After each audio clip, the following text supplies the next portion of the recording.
Bismillah, hai guys, assalamualaikum, welcome back to my channel. Dan di channel kita kali ini kita akan sharing pengalaman dengan salah satu founder dari Taman Baca yang ada di Desa Gembiang. Perkenalkan, nama saya Riki Setiawan. Saya merupakan pendiri atau founder dari Taman Baca Masyarakat Lintang Pustaka di Desa Gembiang. Dan saya merupakan mahasiswa Universitas Diponegoro jurusan Sastra Inggris angkatan 2018. Dan sekarang saya sedang menempuh semester 7. Sekarang kesibukannya udah mau memulai semester 7 dan saya juga sedang magang di Yayasan Pengabdian Masyarakat juga di Yogyakarta. Kita pengen tahu gimana awalnya tercetus ide untuk mendirikan Taman Baca. Ide itu muncul berawal dari empati. Saya berempati dan bersimpati dengan anak-anak yang ada di sini. Kurang belajarnya gitu, kayak kebanyakan bermain, apalagi sekarang kan zamannya game online gitu. Dan mereka juga masih kelihatan asing banget sama yang namanya buku gitu. Akhirnya terpikirkan untuk mendirikan ini aja, perpustakaan kecil-kecilan. Kan kebetulan juga di Desa Gembiang ini belum pernah ada gitu loh. Proses atau langkah-langkah yang ditempuh sehingga sekarang bisa mendirikan Taman Baca itu seperti apa?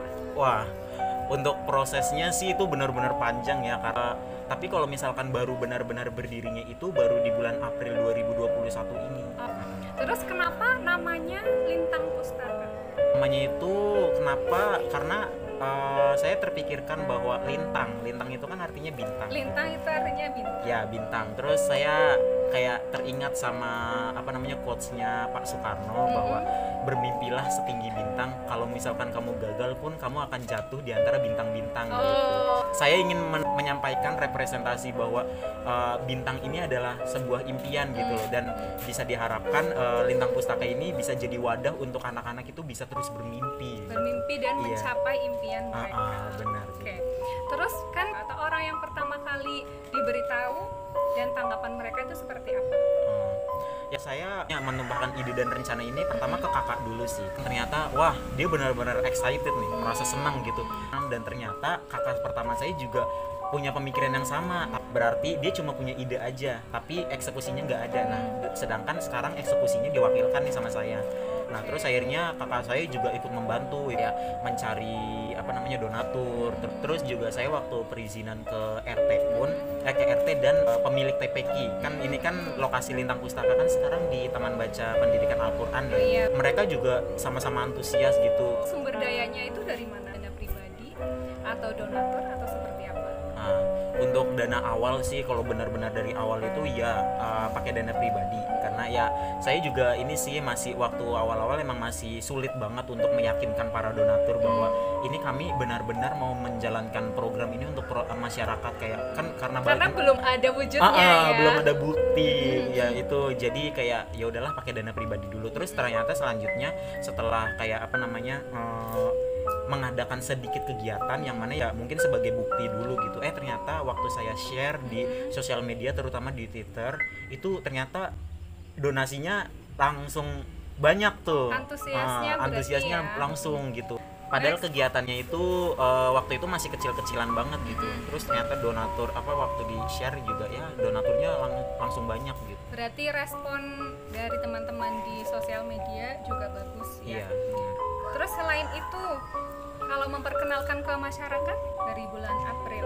Iya, benar. Terus bagaimana respon mereka? 50-50 sih, ada 50%-nya negatif, 50%-nya positif juga untuk masyarakat sekitar ya. Untuk masyarakat sekitarnya, untuk anak-anak sih alhamdulillahnya anak-anaknya antusiasnya besar gitu. Cuma tetap aja ada yang memberikan respon yang tidak suka gitu dalam tanda kutip, seperti memberikan ekspresi dan ya sedikit gunjingan gitu. Ya tapi itu juga cuma sedikit doang sih, segelintir orang aja, nggak semuanya gitu. Dan itu juga nggak menurunkan semangat saya untuk terus menjalankan kegiatannya. Jujur sih saya diemin dulu aja, soalnya kayak ya mungkin wajar aja sih, soalnya kan ini kan baru berdiri, jadi mungkin masih ada aja orang yang mungkin sedikit meremehkan gitu ya. Ya udah mending diemin aja dulu, mungkin nanti bisa dibuktikan aja nanti waktu kegiatannya itu udah benar-benar berjalan nyata gitu loh. Selain menyediakan buku atau bacaan atau media edukasi, pasti ada kegiatan yang lainnya juga. Itu apa aja? Kita punya kegiatan itu di hari Jumat dan Sabtu dan malam Minggu gitu. Jadi ada 3 kegiatan itu. Weekend ya? Iya, di weekend.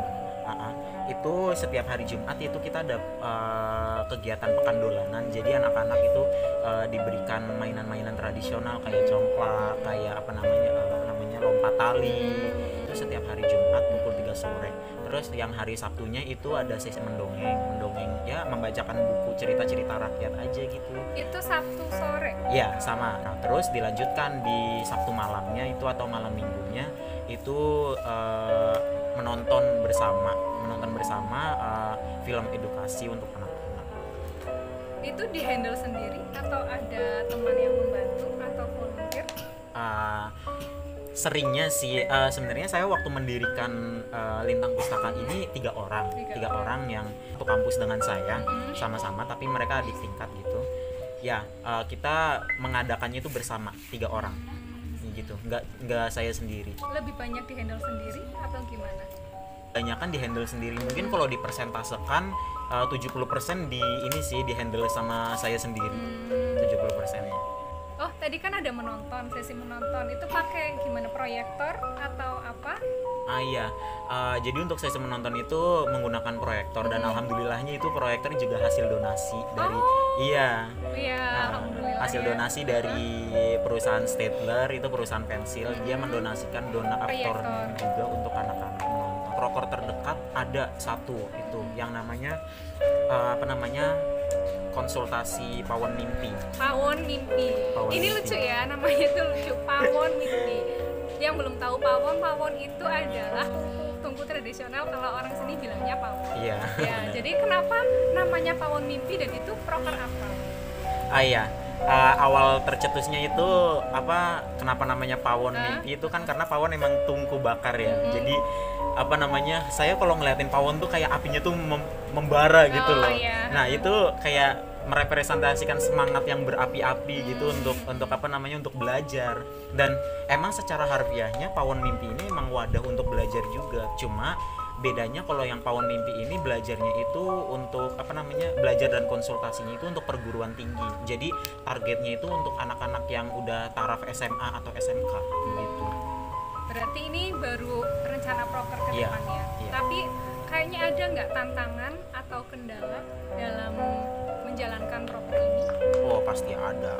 Apa kita share aja ke teman-teman, barangkali nanti ada tanggapan atau misalnya ada bantuan misalnya. Tantangannya sih kesadaran masyarakatnya.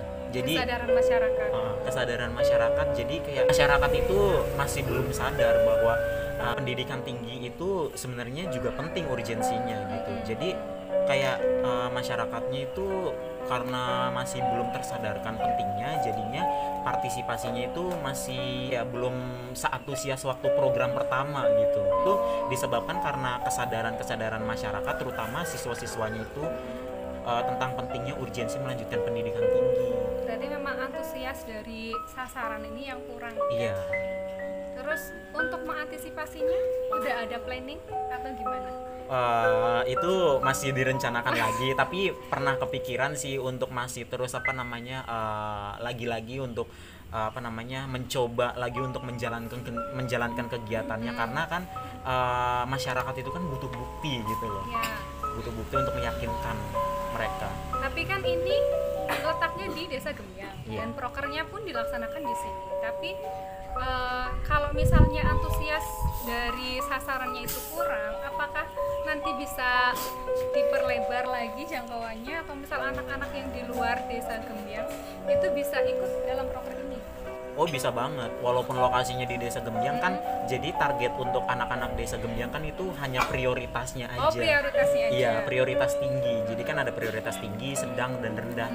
Tapi kalau misalkan ada anak-anak dari luar Gembyang yang mau ikut pun nggak masalah. Tapi tetap diperbolehkan untuk bergabung begitu.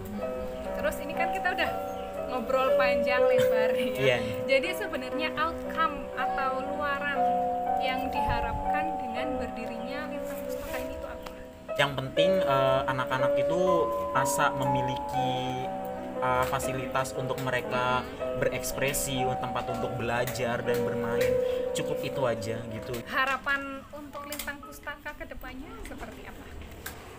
Untuk harapan selanjutnya sih saya berharap yang paling pertama kita memiliki volunteer tetap. Karena saya sendiri untuk bisa menangani sendiri pun kayaknya agak sulit juga. Suatu saat nanti saya juga akan untuk magang keluar kota. Terus yang kedua sih berharapnya itu Lintang Pustaka bisa melebarkan sayapnya ke daerah-daerah lain. Berarti nggak cuma ada di Gembiang, Iya, tapi nggak- cabangnya ada di mana gitu, gitu. ya. Tapi ya targetnya untuk desa-desa yang membutuhkan uluran tangan gitu. Oke. Seperti itu. Ya, jadi mungkin cukup segitu aja dulu ya. Ini aja udah lama, tapi ada banyak hikmah, banyak inspirasi dan banyak motivasi dari perbincangan kita ini. Dan bagi teman-teman yang ingin mendonasikan atau ingin menjadi volunteer di Lintang Pustaka ini, nanti bisa dihubungi kontak yang ada di description box dan juga di sosial media Lintang Pustaka. Nanti insya Allah akan kita cantumkan di description boxnya. Oke deh, ya itulah hasil dari perbincangan kita. Mudah-mudahan banyak menginspirasi dan memotivasi teman-teman semuanya. Mohon maaf untuk segala kekurangannya. Thank you so much for watching and see you on my next video. Wassalamualaikum warahmatullahi wabarakatuh. Dan sampai jumpa.